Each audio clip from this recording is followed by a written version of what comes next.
Good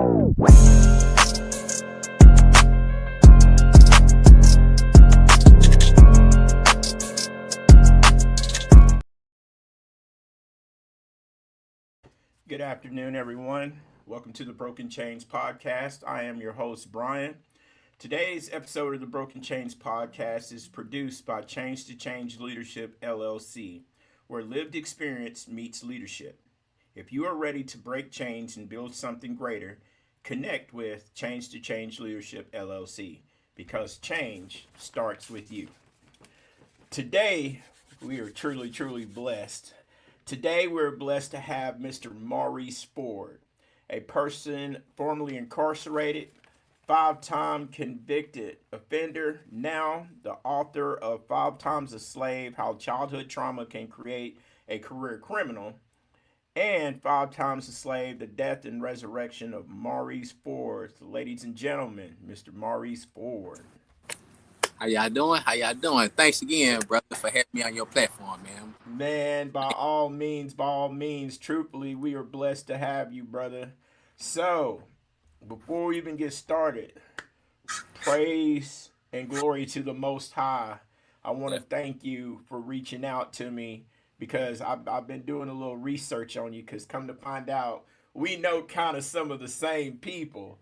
So I always like getting a good feel about other people. So go ahead and tell everybody a little bit about yourself, sir. Cool, man. My name is Maurice Ford, author of the 2 books, 5 Times a Slave. I'm originally from Little Rock, Arkansas, by neighborhood. I'm from College Station, born and raised.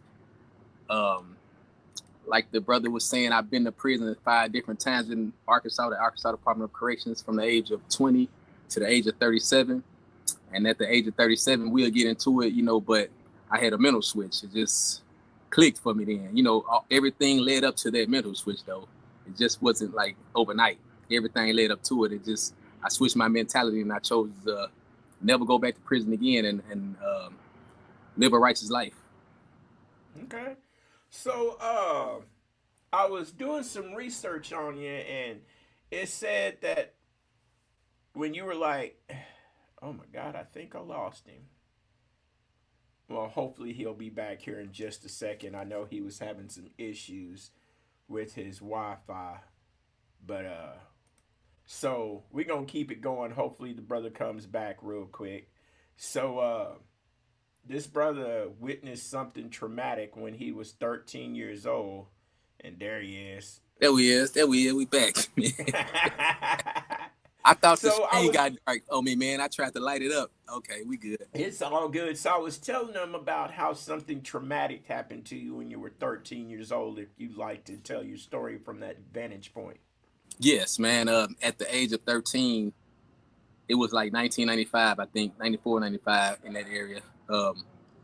Me and my mother had the unfortunately, we witnessed the aftermath of my dad and his 2 friends being murdered. After they was murdered, we went over to the house where his friend lived, because he was my dad worked for Union Pacific.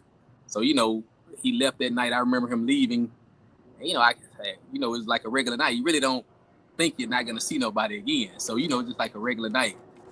But his job called because he didn't make it to work. So I see my mother. She getting looking kind of confused and upset. And she like, well, he must have went across the street and lost track of time to, holler at his friend before he left. So when we went over there, that's when we discovered everybody's murder execution style. Man. So from that vantage point, man, so my first question is, how did witnessing violence at 13 shape who you became? Man, it seeing that I could see it 30 years later, 30 plus years later, clearly in my head, like I just seen it yesterday still. But the difference is now it don't make me angry. So back then seeing that, it just sparked like fire. It just made me real angry, and I didn't know how to talk that out to anybody. My dad's job offered therapy, but at that age, I just said it's not gonna bring them back. I didn't understand what therapy was. I didn't understand that therapy is just to work you through those feelings, not to change the situation. It can't do that.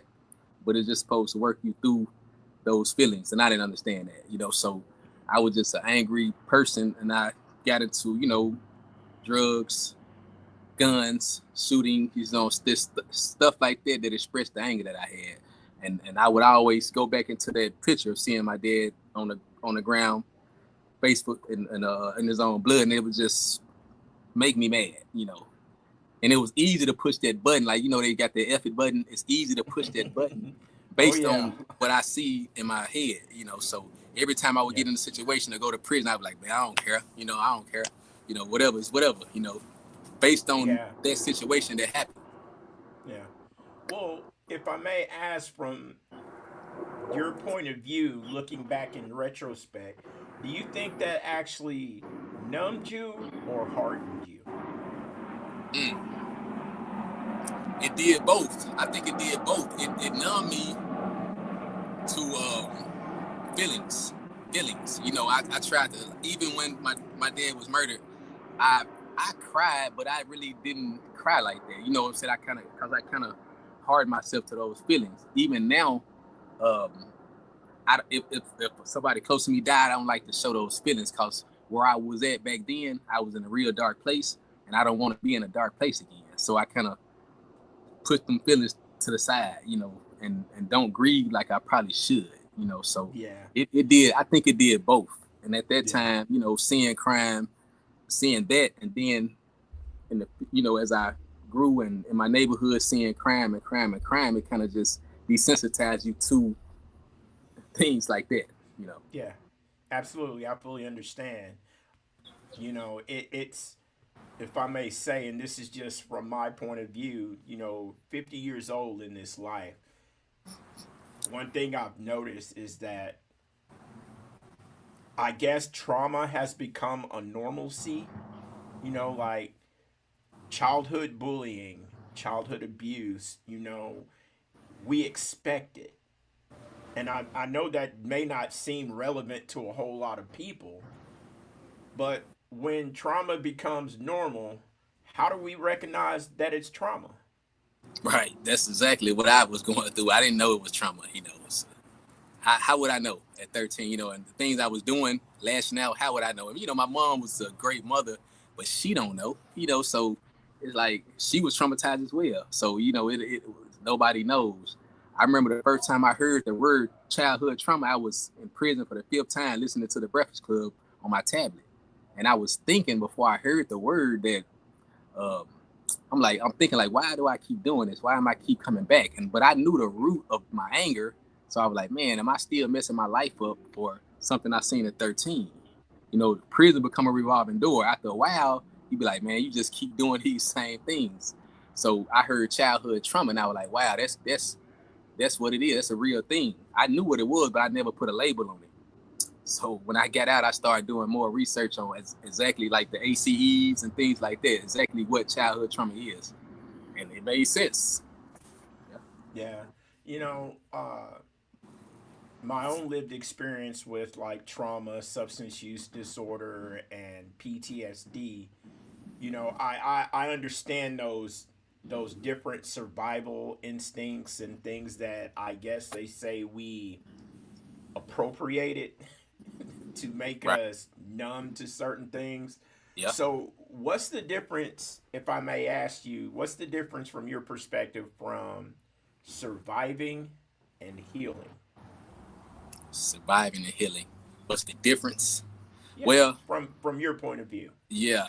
When I was surviving, I was just going off instincts, man, just doing what I thought was right at that time. You know, I thought it was right. It was normal. You know, it was the survival part. But now more of recognizing those things like childhood trauma or some of the ACEs, things like that.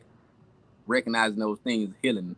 That's what I take it for. It's like now I know why I had a violent impulse for is like feeling threatened. I always felt like my life was in danger. That comes directly from my experiences, the things that I saw, my childhood trauma. That's one of the things of ACEs. I always feeling in danger, so I always had a gun, and I always, you know, was ready to shoot. So understanding in more is of why I used to do what I do. That's how I heal. Okay. So, in substance use, there's this statement called rock bottom. Mm, And basically, for anybody who doesn't know, rock bottom is that point where you've hit it so many times you get sick and tired of being sick and tired. right. What was your rock bottom that caused you to alter how Yeah. you view the world?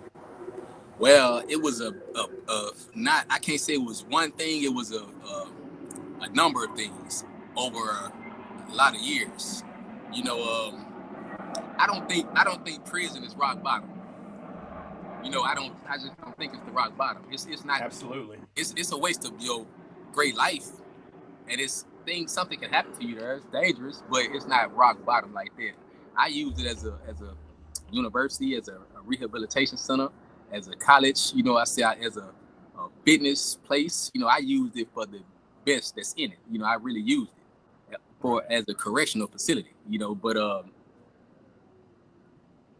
But what I seen this last time was I was right here in Tucker, right there in Tucker. I'm down there, but I was in Tucker, Arkansas, at Little Tucker, and my mother would come visit because she lived in North Little Rock, so it was kind of Right. close. And it just kind of dawned on me, man. It's like I'm seeing her from afar when she come in. I'm like, wow, I hadn't seen her like 3 years, and she's moving slower, and seem like I can see now because I'm more conscious and focused. Her getting older, and I'm like, man, I can't keep doing this. You know what I'm saying? This is my 5th time. One day I'm gonna have to be able to be available to her. So I can't do that. I can't keep coming here. My nephews they getting bigger, they getting older, and I'm thinking like, I'm really just wasting my life in here. You know what I'm saying? I know I'm not the baddest guy out here, but it's just I keep doing these same things over and over again, making excuses and ending up in prison. So that was rock bottom to me. It wasn't really where I was, like prison, the situation. It was just the thing about time. I'm wasting my life. I'm wasting my time. And I know my potential, and I know when I'm clear-minded, away from the drugs, you know what I'm saying, away from the environment, I know that I'm clear and I can think and I can make good decisions.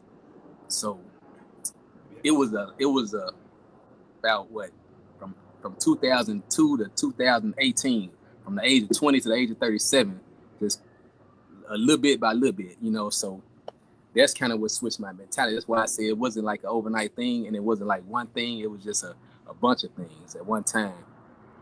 Okay. So for me, because I want to make sure that I put this out there to where everyone can comprehend, a lot of times in either addiction or a lifestyle that we create, and I say we because I mean I create this reality because it's so easy to use drugs, and I've got so used to living this certain lifestyle that it became so second nature that where I don't even think that I was an addict. I didn't think I was doing criminal activity. I was just Right. doing what I needed in order to live a lifestyle to survive. Right. Mr. Ford, do you think it's really possible to be more addicted to the lifestyle than to a substance? I do. I do. And a good example, I think, for me on that is my choice of drug was PCP, or what we call Sherm. I hadn't smoked none since 2011, right? So in 2011, I went back to prison twice after that. So I thought my problem was the Sherm, right? Because every time I would get arrested, it'd be an equation in some way, either selling or using and selling at the same time. So it always was an equation. But when I quit, I went back. I still went back. So I was like, wow, it's not the drugs, which I always thought it was. It's the lifestyle I'm comfortable with. Even though I put the drugs down, I still kept the gun. So it was just the lifestyle, was my thinking. That's why I say switch your mentality to a different channel. It was the thinking. It wasn't. And then when it dawned on me, I was like, man, I thought for years it was the drugs, because every time I would get caught up in a situation, I think about it, probably didn't have to be in that situation. It was just what I was doing at the time. But when I quit and I still got caught with a gun, I'm like, wow, it's my thinking. It's Yeah. what I believe. It's these core beliefs that I put in my head, like, oh, I gotta have a gun for protection. and I'm not even living like that anymore. But why? So why do I need a gun? You know what I'm saying? But it's just what I was used to. So yeah. Yeah. You used a word that I like because I'm like a neuroscience fanatic. And I love these cognitive words that try to change the distorted way of thinking. But you said something. Switching your mental channel. What do you mean by Correct. that? This is something I come up with, man. Like this is my slogan. If I can switch my mentality to a different channel, then so can you. What I mean by that is like a TV. This is my analogy. Like a TV, you have a remote, you switching channels, right? So it's just like just switching your mentality to a different channel, man. It's like don't go back to the channel before, and it's possible, and there's science to back this up. We can you can actually look it up. I wrote about it in my second book, how just visualization. I did a lot of that visualization, changing the channels in my mind when I was in prison. Before I even got out, I was seeing myself doing the right thing. I was seeing myself working a job. I was seeing myself being sober, not having a gun on me. You know what I'm saying? Not breaking the law by being a felon in possession. I seen these things and I played them out of my mind until our mind don't know that we're actually in prison. Cause it thinks we're, playing these things out. Your mind don't know that you're sitting in prison. That's just how it is, So that's what I stand on, man. Just switching your mentality to a different channel, and it's possible. You can actually switch your mentality and not do nothing that you used to do if it happens here first. If you visualize it, if you keep working that muscle, it took time now, but if you keep working that muscle, seeing yourself doing something different, just like an athlete, he sees himself shooting free throws and hitting free throws all day before he even do it. You're training your mind. You're training your mind to do it. Yeah, I fully understand. I've had this saying that myself and a brother I follow named Tim, I don't know, we both started doing it about the same time, but it's that saying, if you change the way you think, the things you think will change. Like Right. I'm constantly asking the people I'm blessed to serve, what dictates your actions? What dictates what comes out your mouth? Right. And it's your thoughts. So Okay, well, thoughts. what dictates your thoughts? Your emotions. Well, what Yep. dictates your emotions? It's your belief system. If you take an event plus how your body believes it affects you will dictate your emotional response. So if all you do is listen to old school West Coast hip hop, Tupac, Right. NWA, Easy E, your brain is going to start picking up on that mentality. And it's cool that you say switch the channel Switch the because channel. I've changed a lot of the music that I allow to come up in here, the TV shows that I watch, That's real. because if I'm constantly listening to aggressive music, if I'm constantly watching things about bad stuff happening in chaos, my brain is going to start living in that. Yep. And if I want to be someone better or different than the person I used to be, then I have to change the way I think. Dude, Yep. that's mind-boggling. Everything you said is facts. It's facts, man. You're like, I don't believe in talking about core beliefs and stuff. I don't believe in a lot of things I used to, So, and I don't condemn a lot of stuff that I used to, So, yeah, that's actually true. Some people call you hypocrites for not doing that, but it's not that I'm a hypocrite. It's just that I don't think the same. I don't believe in those things Oh anymore. yeah. I may have done them before. That still don't mean that I should understand and accept somebody that do it. So just because I done it don't mean that I'm judging somebody else to do it like that. Because a lot of times people will be like, "Why you judging them for doing it? You used to do it." Oh yeah. I don't do it no more though. I don't believe in doing it no more though. So I can speak on it because I know what's gonna happen. You know what I'm saying? If you keep going down that road. Oh yeah, absolutely. All right. I'm gonna give you a word. Well, it's two words, and I want you to tell me what this means to you. Cool. Mental resurrection. Mental resurrection, man. It's the resurrection of your mentality. The resurrection of your mentality. The death of my old life and the mental resurrection of my new thinking, my new way of thinking. Yeah, that's where I got the title. Okay. Yeah. All right. So when it comes to mental resurrection, how does accountability play a part in it? Man, it plays a major part in it because once I realized that it was me doing these things to me, and that what I seen at 13, okay, it was traumatizing, but after a while, I'm doing these things. You know, the image in my head at some point, I keep. That's why I call it a revolving door prison because I knew it was wrong. You know, said at some point I gotta acknowledge that it's me doing these things. I can't keep doing these things based on what happened to me. You know what I'm saying? Now I'm not 13 anymore. I'm 25. I'm 37. I'm getting older in this prison, in this penitentiary. You know what I'm saying? At some point in prison, I looked at myself in the mirror and said, "Man, look, okay, you stop doing this, stop doing drugs. Now you got to stop carrying guns. You know, you got to." Trucking took me out of my environment. That was a blessing, you know. So I had to turn the finger back on me. I call it. I had to look in the mirror, do a little shadow work, and I had to look at me and realize and say to myself, "Yeah, I done this. I did that. I didn't have to do this, and I cannot do it moving forward." I didn't announce it. You know, it's just accountability is looking into yourself and blaming yourself for the situation that you're in, basically. All right. So, I always tell people that, you know, if you were to look in my mind, I'm a big anime fanatic. If anybody Mm. don't know, I'm a big anime fanatic. So my whole thing is like isekai worlds. Like you get teleported to a whole new world. So when it comes to your mental environment, what does your landscape look like up here now? My mental environment. Yeah. It's mm, like one of the things you were saying. I do have to watch what I listen to, watch what I watch. You know what I'm saying? I remember I used to watch a lot of crime episodes on YouTube. I had to kind Ooh. of cut back from that because I'm like, She do it on a constant, bruh. yeah, She I'm probably like, watching it right now.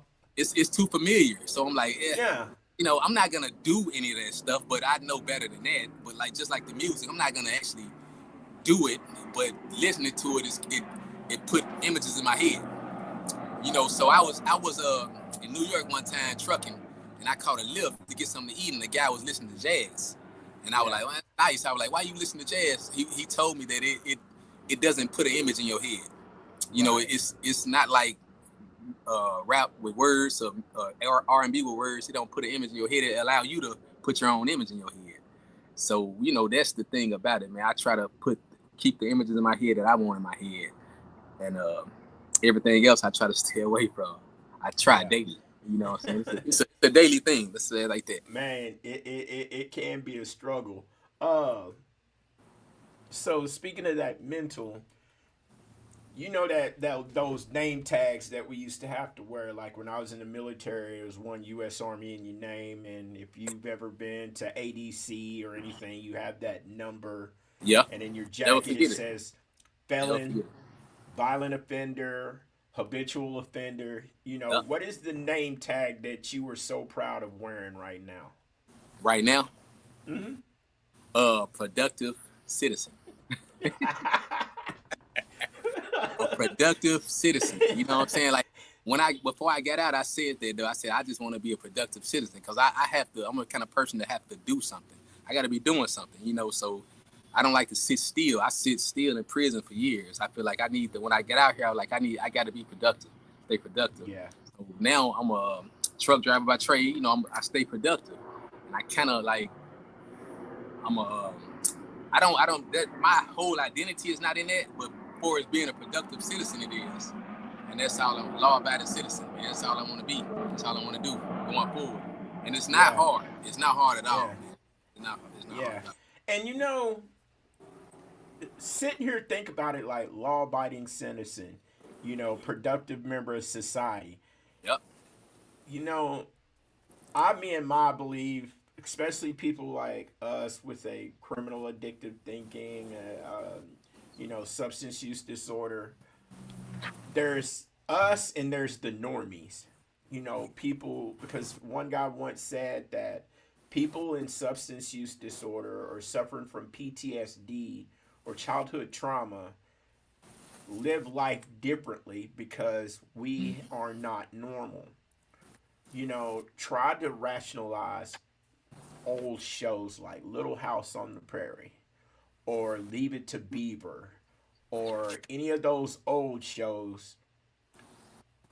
You never saw an episode where a 13-year-old young man saw his father Hmm. killed and stuff like that. That's real. Yeah. So the normalcy of how people go to work every day, how people can see something bad on the news and it doesn't trigger some post traumatic event. For me, just waking up every day, going to work from 8 to 4:30, paying my taxes, you know what I mean? Paying an Right. electric bill, Exactly. like Exactly. I have done a whole transformation. I'm in mine the last little over 5 years.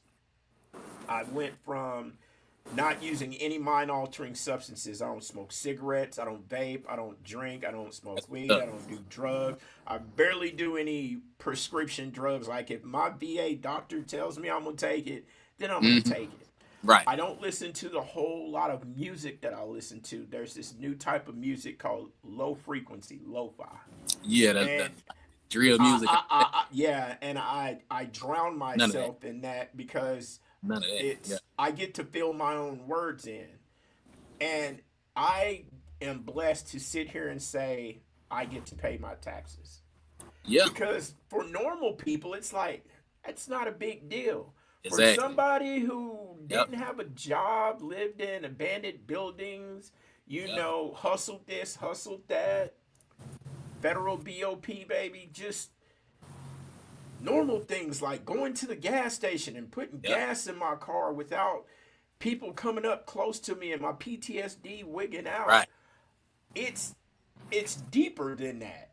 So that label, it's more profound than a lot of people really want to give credit for. Right. Exactly. Exactly. All Cause that you said, man, is great, man. Like productive citizen, man. Like I might not like the. It feels great to pay bills, to be in a position to pay bills, pay your rent or pay your mortgage and anything like that, man. It might be like, dang, I gotta pay this money, but I feel good about it. You know what I'm saying? I'm a productive citizen. That's what we do, you know. yeah, Because before I had less responsibilities, you know, so because the lifestyle I was living.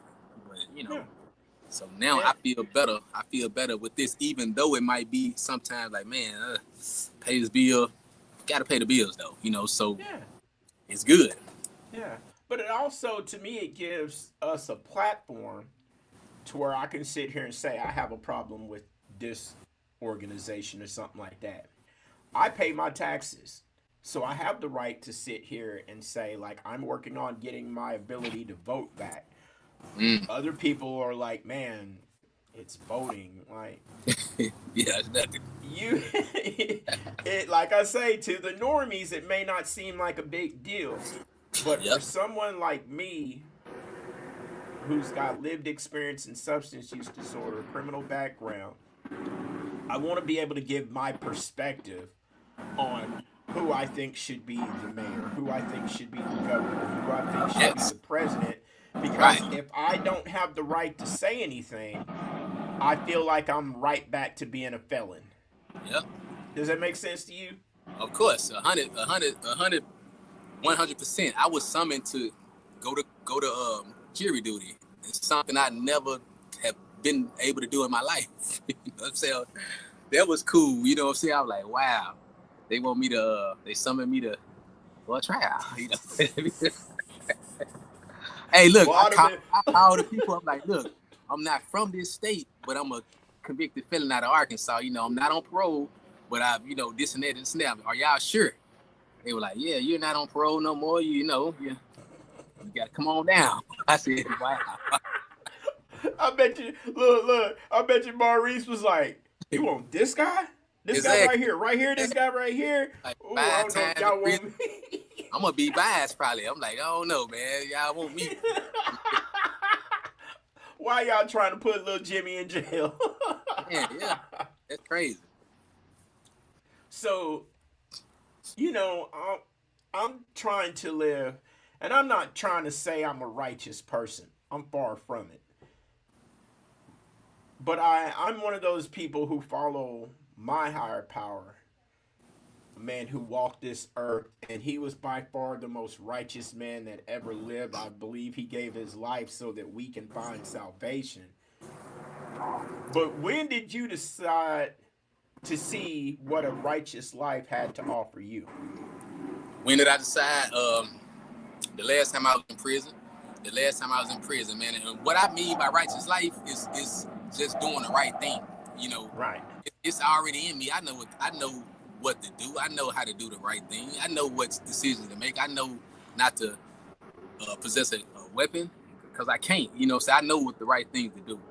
So when I say a righteous life, I mean it's just living a righteous life, doing the right thing. You know, being fair with people. You know, saying all that type stuff, being kind. You know, and living a life like that. But the last time I was in prison, I decided I would rather live a righteous life than be in here. You know, I would rather sleep on a bench out here somewhere than be in prison. You know, so whatever it took for me to do that, to stay out of prison, I was willing to do. Even though I didn't know what doing right looked like. You know what I'm saying? On this side, I always committed crimes and was in the streets. But I was willing to see what living righteous and doing the right things would look like. And you know, I stood out. I remember one time my mother was telling me I was in the county jail.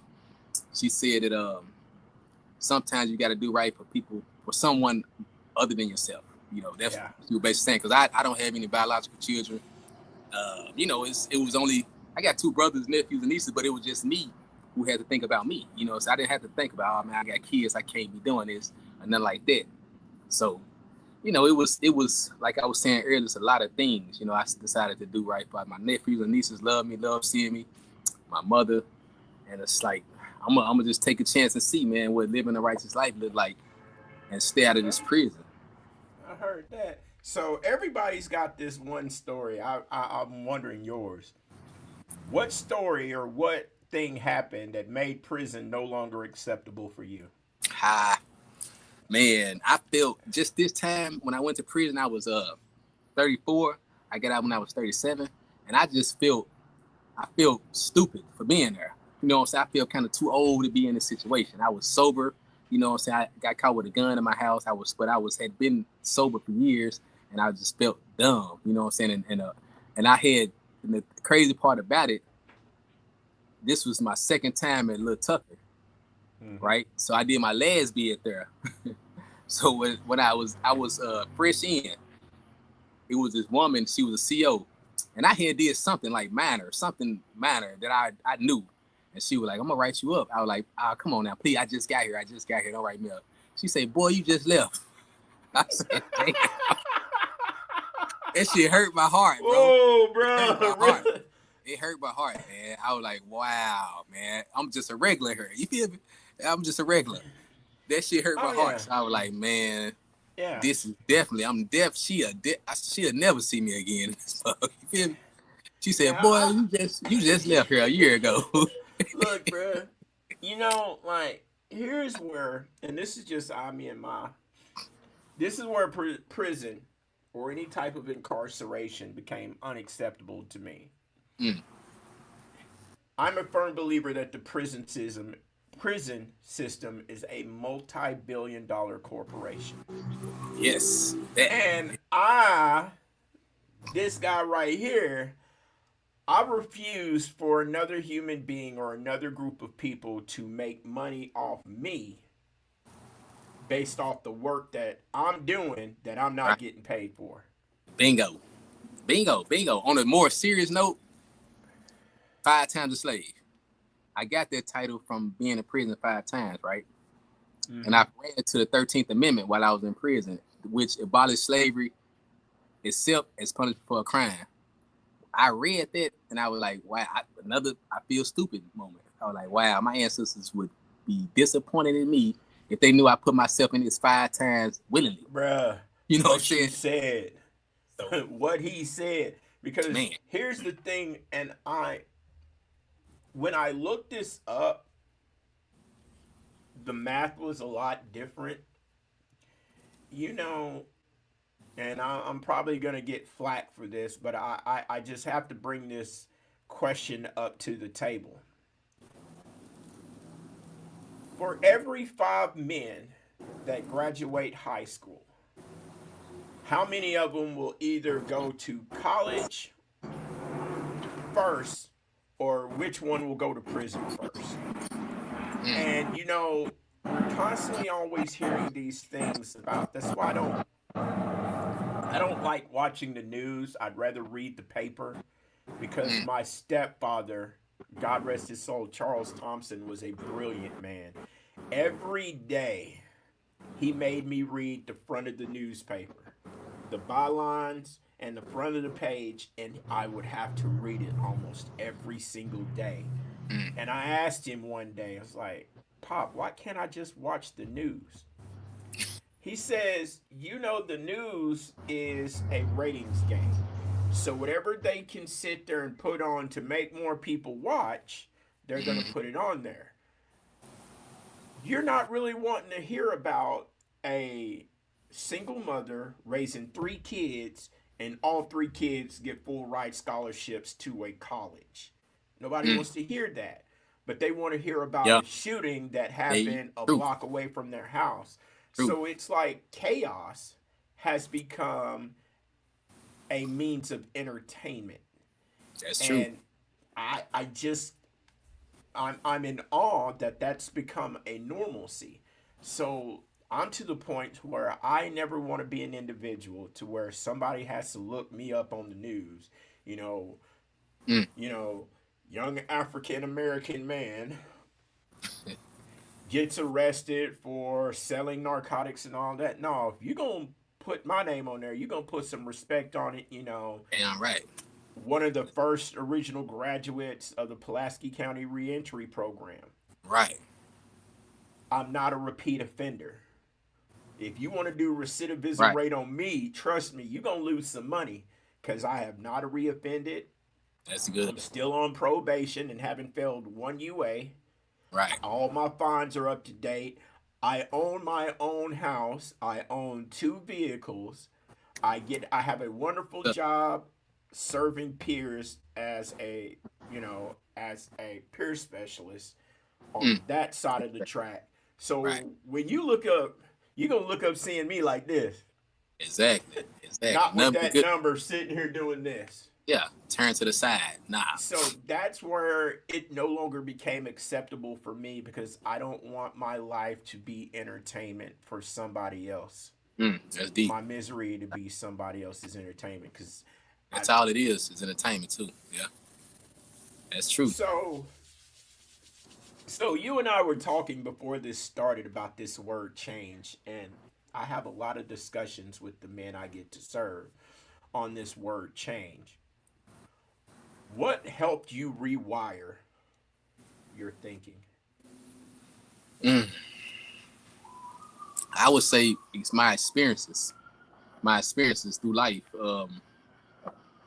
Just committing crimes, living in the street life, back and forth to prison, back and forth to prison. It wasn't really a like some people might think a self-help book I read, but I didn't though. You know what I'm saying? I should have, but in prison I did a lot of religious practices. You know what I'm saying? So um, it was more of my experiences and realizing what I didn't want to do anymore in my life, man. I just didn't want to do this no more. You know, it's just I had a homeboy tell me this, one of my older homeboys, something you just grow out of, you know, and I was like, I think I just kind of mentally grew out of that. You know what I'm saying? It's like, okay, I gotta do this to not come to prison. And I had been like I never stopped anything cold turkey. So I had been knocking out different things that I was doing that was criminal to get me to this point, you know, but I won't never lie to myself and say, you know, hey, I'm gonna stop doing this. It's a process for me. Yeah. So you said something, and I want to ask this question because anybody who's been incarcerated before understand this word jail religion. People Mm, they say more people find religion when they're trying to get out of jail than finding religion to stay out of jail. yeah, yeah. So, how has your faith or your higher power been so instrumental in rewiring this? Well, I was religious in prison, and I would be religious when I got out, but I would still commit crimes though, and go back to Right. prison. But um, it's more. I needed. I wasn't in it to get out because I knew I wasn't getting out until the parole board let me. It was just more of I had to find something that I would do right for. It's like the Ten Commandments or the laws of the Bible. Some, just for example, something like that. I would live by them while in prison, but I wouldn't when I got out. You know what I'm saying? So I was trying to figure out something that would keep me from doing these things until I realized the last time I was in prison, it's I don't have to be religious to do the right thing. I could just not do crimes or not do the wrong thing and stay out. It's already within me to do these Yeah. things. I just had to tap into it mentally and just grasp it, you know, because I went to the end of, we had tablets the last time I was in prison, so it gave us a whole lot of more information. So I was doing a lot of research on like the origins of religions and things of that sort, right?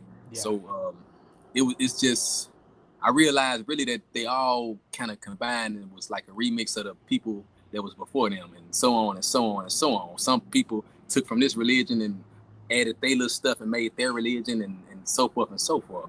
So kind of just realized that, man, look, I can do right without it. I'm a believer. I believe. I know. I'm a knower. I like to say it like that. You know, I know that there's a higher power within me, and that exists. And it changed my life that way. You know what I'm saying? It changed my life mentally. It seemed like when I let go of the traditional religion thing, it really started happening. Cause the traditional religion thing, I think, I know it don't allow you to think for yourself. So when I started thinking for myself, it just, everything started clicking. Everything started clicking. I started visualizing things instead of praying outwardly. Started visualizing things inwardly, mentally, and those things happen. You know, it might not happen when I wanted to or when I seen it, but it happens though. You know, so I started visualizing things and thinking things, thinking positive. You know, even if it don't happen the way I've seen it, it happened. You know what I'm saying? But I just keep thinking positive. Yeah. Fully understand. I'm so a lot of people sit here and say, I knew Brian was gonna get in trouble because I'm a preacher's kid. Yeah. My amazingly blessed and loving mother, who I thank God for every day, because trust and believe she is the goat. Yeah. But one thing Yeah. I've always loved about my mother is her connection with God has been hands down. My mother has been through a lot. It's not my place to give her testimony, but as her child, I've seen my mother go through things that would make Medea pull that iron out of her purse and start throwing rounds. That's why I tell But people my mom made Medea look like Miss Brady of the right, Brady Bunch. that's deep. However, my mother has always been consistent in her faith. And I asked her, like, Mom, what goes to your mind a lot? And she always tells me that scripture, so a person thinks, so a person is. Mm. So my thoughts dictate who I am. Wow. So I'm to the point now, I have full blown conversations with my higher power. Like Yeah. I, me, and my. I don't knock anybody else's. If you believe in something, hey, by all means, do you, boo boo. But I'm a Right. firm believer. I love Jesus. Jesus loves me. That's my religion. I believe in the Father, Son, and Holy Spirit. I be having full on blown conversations. I'll be looking at God like this sometimes. I'll see something and I'll be like this. You want this or you want me to handle it? Because Right. I know if I leave it up to my devices, I'm not gonna get it right. Because I have a tendency to live in this. Right. Right. But if Right. I constantly have him up here, then I know that at times I can ask him to remove myself from the equation and allow the Holy Spirit to move through me. That's why I say a lot of times people be like, man, Brian, what you said is straight clutch. What I say? He'll like, you don't remember what you say? I said, bruh, Right. I'm smart, but I'm not that gifted. But I Yeah. know to where I have to believe in something more powerful than me to guide me, Right. because me and mine know me. I'm still in this recovery thing, so I'm still trying to figure out how to live this life the way I was created to live it. Yeah, yeah, I understand. Yeah, So, next question. So, I did a little research on you, Mr. Ford. right. You were not the nicest person. Really? Why you say? Like, well, I'm the type of person, like, if I hear stuff about people, I can tell when people used to fear them. You Yeah, get what I'm saying? yeah, yeah. Of course. So I gotta ask, how did you move from being the person everyone feared to the person everybody wants to put their trust in? Mm. I understand what you're saying, man. It's just I didn't got that before. I heard people that know me say, man, such said you crazy. Like, why do you say I'm crazy? You know what I'm saying? But okay, man, I know once you get to that point when you switch your mentality, everything changes. Even your aura or your spirit, you know what I'm saying? It changes. People see you different because now I've met what my dentist, random people I meet out here, right? They don't know me, never knew me, know nothing about me. When I tell them my story or when they buy my first book, they'll say, "Man, I never thought that you would been to prison or been through all this and nothing." And I'm like, okay, that's great because that means that it shows that I have a different switch mentality. I don't even have the same aura or the same spirit anymore like I used to have, you know. So Absolutely. I think it's part of just being who I truly am and not who I was on the streets. I was pretending to be something, you know what I'm saying, on the streets, what I thought I needed to be. It wasn't it wasn't consciously the pretending because I thought that's what I was. I thought I was a shooter. I thought I was a this. I thought I was a that. You know, but it's just I'm not portraying those things anymore. You know, so that kind of energy is just not even on me. People don't see that anymore unless they know me, and then if they know me, they know that I don't even mess around anymore.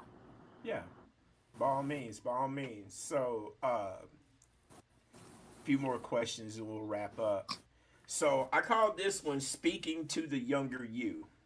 Hmm. If the 13-year-old you could have a conversation with the man you are now, what would that conversation be like? I, that I would tell that 13-year-old me. I wouldn't tell him. I would demand that he seek therapy for what he's seen, so he could work those emotions out. You know, a lot of times we ask our young adults to do things and they don't want to do it. Okay, fine. I would demand that he do it. You know what I'm saying? And like I told my mom I didn't want to do it. She was like, okay, cool. You know, but I wish she would have demanded that I did it and made me do it. You know, so that's what I would do, man. I would demand that he get help for the trauma that he's seen, the trauma that he experienced, and I would let him know too, man. Don't commit a crime. Don't ever commit a crime, you know, and don't get involved in drugs. Like I tell my nephews and nieces that now, like you'll have a better chance if you don't commit a crime and become a criminal or become get on probation or anything like that, you know. And if you don't ever do drugs, you won't ever want them. So you won't Oh, even know yeah. what it feels like to even want Oh, them. yeah. So don't ever do them. Leave them alone. They'll leave you alone. You know. So those three things, those three things I would do. I would tell the 13-year-old me. Okay. Definitely. And what do you think the 13-year-old you's response would have been when you said all that? Probably he don't want to do it. You feel me? For his But, therapy go, I don't want to do it. You know, yeah. it's hard to get somebody to talk to somebody. You have to make them. And my environment, you know, like I tried sharing before I tried weed, and it's mostly the other way around with kids, young adults. You know, so in my neighborhood, it's more like a tradition. So, um, you know, how can you tell somebody not to do that? You know, so you got to be present, I guess, and just keep them busy. Okay. Okay. Probably wouldn't receive it though at 13. Shoot. All right. So, like, tell me about this right here, cause I'm already on the path to ordering my copy. Because Okay, tell me how this appreciate came your about. support. Well, I got out of prison in 2018. This is how it came about. I have a friend that I was in prison with, OB, but he was sentenced to life as a juvenile, right? So you can't give a juvenile life. So the Innocent Project got his case back in court. He ended up doing like 16 years. He was like 30 something when I met him, and he got released after doing like 20. He did 20 years. He went up for the board at 16. They gave him 4-year denial, and then he got out after 20 years. But when he get out, he wrote a book. So when I got out a couple years after him, I bought his book. I'm like, wow, that's it feels different when you actually know an author. So I know this guy. So I was like, wow, start thinking about my story. I just was thinking about it. I never did write anything. But then I met my fiance now, and she had a book. And I was like, I'm just running into authors, you know what I'm saying? So I felt like it was meant for me to tell my story. Then I have a cousin, she wrote a book. And after I seen her book and bought her book, I was like, oh yeah, I'm finna start writing. I said, I got a story, and I'm gonna tell this story. I said, I'm gonna tell this story, and I'm gonna close the chapter. I'm gonna go forward with my life, cause I never had really said these things out loud. Like the scene, that's the first chapter of my dad being murdered. I never said that stuff out loud, so I only would keep it to myself. And when I wrote it, I said, I'm gonna move forward from here, so that's how this book came about, 5 Times a Slave, How Childhood Trauma Can Create a Career Criminal. And I wanted to show people kind of like an explanation of the reason why. A lot of people, like I say, a lot of people think I was calling me crazy, think I was doing things I did or living the life I live. But I wanted them to know, like, I have a cousin that was right there with me every day, and he didn't understand that the things I seen influenced my actions. So when he read the book, he was like, oh, because I didn't know you were going through that. Like, you was there, but you didn't. Nobody really knows what a person's going through. Absolutely. You see that happen, you like, okay, cool, but you don't know how it affected me. You know what I'm saying? What I seen, how it affected me, it wasn't your dad. You know what I'm saying? So you don't know how it affected me, the things that I seen. So that's basically what that book is, and I take you through, without giving you too much, I take you through the mind state I was in as I committed my first crime, second crime, third crime. Talk about those things, how I led up to those things, and my experiences in prison as well. So that's the first book. Okay. And this one, because when you look at a title called 5 Times a Slave, The Death and Resurrection, bruh. Yeah. So I have to ask, how in the world did you come up with this title? Yeah, the Death and Resurrection is just something that stuck with me, man. It's like, because I felt like I did kill my old self, my old lifestyle. I did. I don't commit no crimes, you know what I'm saying? So I put that life to death, and how I did that, I resurrected my mental. That's why I call it the Death and the Resurrection. So I'm a new person mentally. So I had to run with that title, man, and I was like, yeah, this speak to me perfectly right now. Because anytime a person can see you, and it's another thing too, when I talk about people that see me now that didn't know me. The last time I went up for the parole board, they was giving me year denials because of my criminal history. So the last time I went up, the parole board member I seen him reading my paperwork, and he kept looking up at me, reading and looking up, and he was like, he said, I don't get any kind of thug life from you. Like, it's like, why do you keep coming back here? So that's the initial time when I knew I really had changed. My mentality really had changed. I don't even have that aura anymore. I was in prison, and a parole member said that you don't look like the person that I'm reading about. You know what I'm saying? You don't look like a thug. I don't get a thug energy from you. Why do you keep coming back? Why do you keep basically doing the same things coming back to prison? And I was like, wow. So it kind of threw me off. I didn't have an answer, because I didn't know that was going to be said like that. So I kind of threw me out for a second, and then I answered this question. So, this book is showing you more of who I am now, how the transformation started, things I've encountered out here. Like, I even talk about debt, credit cards, things that I didn't encounter in the streets. And trying to give men and women advice, you know what I'm saying? I have a chapter called The American Dream, or Is It a Nightmare? And I take you all through that. I take you through mistakes. I take you through mistakes I made out here. Did everything. I'm just transparent, man. I want people not to make the same mistakes coming from the streets. Nobody came to my cell and said, hey, man, you get a credit card, you can't spend more than 30%. You know what I'm saying? Nobody came and told me that, you know, so I had to learn these things myself, my own errors, you know, so it's a great book. The second book is a great self-help book, man. I call it that.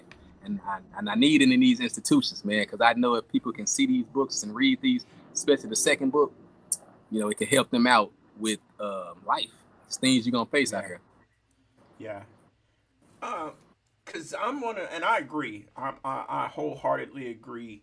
You know, I'm a firm believer and a really intelligent brother who I follow. He's like my mentor. You know, Mr. Hall always tells me, you know, you never know how your story is going to benefit another human being. That's why we say, you know, recovery works when you give it away. Mm-hmm. Why do you think it's so paramount that individuals not only tell their story, but allow their story to resonate with other individuals? Because I know that everybody has a story. Everybody. You know what I'm saying? And I know that it can help somebody. Maybe I've been told my book is a great book, the second book, but it don't, you know, it's not fit my situation. I'm like, that's fine. You know, it's not for everybody. You know what I'm saying? But I also been told, man, hey, look, I sent your book to my son in prison, and you know, I was thinking about crashing out, and I read your book. Now that type of stuff made me be like, okay, you know, I'm on the right path, man. I'm on the right path. I'm gonna keep doing this, you know, because it helps. It can help a person that's in the same situation or who's thinking about crashing out. It can help them, you know what I'm saying, not crash out. Because a lot of times, like I always thought this stuff is only happening to me. You know what I'm saying? The bad Oh things yeah. in my life that happened. Oh yeah. Me seeing my dad, I thought, man, nobody else has seen this, but they have. But I never talked about it to nobody. Nobody ever shared to me their experiences. So I'm out here doing these things based on, man, I'm the only, you know, this only happened to me type stuff. But when a person can read my book and say, wow, I think I'm gonna think about it. You know, so I'm gonna rethink crashing out. I ain't gonna, you know, he went through the same thing or similar things, you know, same thing. So Yeah, I think absolutely. I think it helps individuals you might not even know. Your story will. Yeah. Yep. Well, my brother, I really do appreciate you stopping by and thank you. I humbly express my I thanks appreciate you having me. because that's one reason why I wanted to create this platform like you. I'm trying to figure out how my story can bless other individuals because, I mean, you know, I'm a federal felon. I'm on state probation, you know, but despite all that, I'm getting to live the life I dreamed about.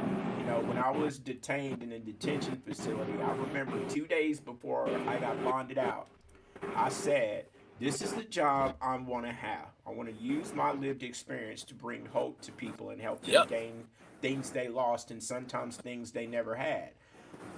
I got put out of the military because of my PTSD and my childhood trauma. You know, I went back into active addiction. I never saw this as my lifestyle. Right. I never saw myself in a position now to where I'm in a position that I'm at the table. You know what I mean? I'm at the Right. big kids table. I'm at the Right. adults table with people like the governor and her husband. I'm at the table with politicians and senators and these judges, and we're Mm. having in-depth conversations about what does it take for a person to get into a lifestyle of being a productive citizen. You Right. know, what's something we can use to help promote. And I love the fact that I get to use my lived experience to be the lighthouse that individuals get to follow. I love the fact that I've got to meet this awesome brother, Mr. Ford, who's apparently cold with that pen. You know what I Ah, mean? but appreciate you, it's bro. but it's nice to be able to have these conversations that a lot of people don't want to have. You know, on an average, 2 out of 5 households, if not more, have somebody either in active addiction, suffering from mental health issues, or have a criminal background. And I don't mean like I your agree. distant cousin. I'm talking about siblings, aunt, Immediate uncle. family. Yeah. Yeah, Immediate immediate family. Yeah. family. Yeah.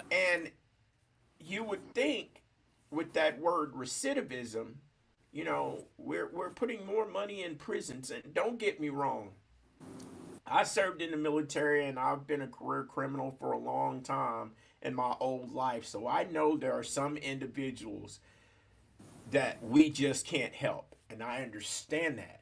Yeah. But Yeah. my Some people question need it. is, who decides when we give up on that person? And who decides when the people we're trying to save are worthy of being let go? Right. Right. Yeah. It's these stackable laws and these limitations that we're putting on human species, because I'm a firm believer everybody is worthy of sin, because everybody is a sinful person. You can't tell me there is a person walking this earth right now that doesn't do bad things, Right. despite the level of it. Despite the level. Yeah. Yeah. Yeah. Despite the So level. Yeah. I want to get to a place to where I'm not trying to get a politician to come to my side of 8 Mile, because he dang sure ain't gonna get me over to his. But where can like individuals like myself, you, the governor, the mayor, the chief of police, where can we come together where we can all sit here and say, okay, cool, this individual whose father was murdered at the age of 13, who's been in and out of prison, has anybody checked that kid to see what his ACE test score is, his adverse childhood experience Right. Right. level That's is? crazy. Yep. Yep. We're just so Yep. quick. How many That's of these real. individuals are suffering from mental health issues, post traumatic stress disorder, social anxiety disorder? I have a Yep. daughter who's slightly on the spectrum who don't like nobody touching her. Mm. And she was detained by an officer at one time, and she like went cold ham. As I And can it's imagine. like, you're gonna sit here and tell this person you're obstructing just my job, but what are we doing to learn what her needs are? Right. Right. That can turn into assault. You know what I'm saying? But they don't know she had this problem. And that's the thing, That's the thing. we Yeah. don't know. We Right. have like the adverse childhood experience test is like maybe 10 questions, but those Really. 10 questions only touch the tip. you know what was your childhood abuse like? Was it just inside the household? They don't ask questions like, were you bullied at school? Mm. You know what I'm saying? Were people threatening your life? Did you live in a gang neighborhood? You know what I'm Exactly. saying? It doesn't, Right. because in the household is one thing, but nobody talks about the environment. Exactly. Nobody And that's talks the about, important. The environment is important. Yeah. because I know a brother, like if you're not from Arkansas, there's this place in central Arkansas called Silver City Court. And if you are really, really, really light skinned, Yeah. you don't want to be over there. But I got a guy I know who's Caucasian that grew up there. Mm. And I'd ask him, he was Really. like, bro, I literally know what it's like growing up as a black American in the South. He said, man, I even had a black guy tell me I need to go to the store and pick him some cotton. And I'm like, but it's that divide, that certain things that everybody face. So a lot of times people assume they have an idea or a belief based off another person's perceived agenda. Mm. I don't like deciding on anything unless I get to ask everybody the same amount of questions. That's What real. could you have done different? Why did you do what you did? And if you could change one aspect of your life, what would you change in order to be better for the next person who takes your spot? Mm. Those, I don't think we ask enough who, what, when, where, why, and hows anymore. We just Right. statements. Right. Like, we went from Mr. Ford, how are you doing today? What was your morning like to, you know what I'm saying? So Yeah. Yeah. it's that communication has been killed. And I don't know if it's just me, but that's one thing that I love about neuroscience and effective communication is I want to be able to communicate wholeheartedly with someone to where they never have to ask 5 billion questions about the intent of what I'm saying. Right. And hopefully we can get to a point in time in the world to where we can actually do that. So that's why I'm really like interested in your book, because I want to have things in my arsenal, because the more I put information up here, the better equipped I am. And one thing I've learned is I don't always have to be the one to water the seed I plant. Hopefully I can grab a book called Five Right. Times a Slave: How Childhood Trauma Can Create a Career Criminal, and I just hand that seed to him. And Right. you Yeah. get to be the one doing the watering and stuff Right. like that, and he gets to cultivate his life and stuff like that. That's why I think it's so paramount that we actually get to start telling these stories, Yep. because just because you may not think it's entertaining, Yep. at one point in time, paying taxes was not entertaining to me. Yeah. But No, man, look, sir. I'm all giddy No, now. sir.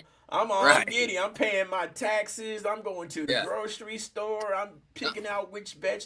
You know that idea of normalcy. Yep. And I'm Real trying my normal. best to get it to the best of my ability. God willing, I'll be blessed to see another day to do it. Yeah. So, my brother, again, thank you so very much. If you want to, can you please tell the people how they can get in touch with you, get your book, so that they can possibly gain some better enlightenment? Yes, of course, of course. You can order my books on my website, fivetimesAslave.com. I also have merchandise on my website as well. I got sweaters, hoodies, t-shirts, um, like the one I got on now. I also have hoodies that says "Killing Our Own Ain't Gangster." That's a popular one that a lot of people like. Yeah, it's a great message, Okay. man. Great messages.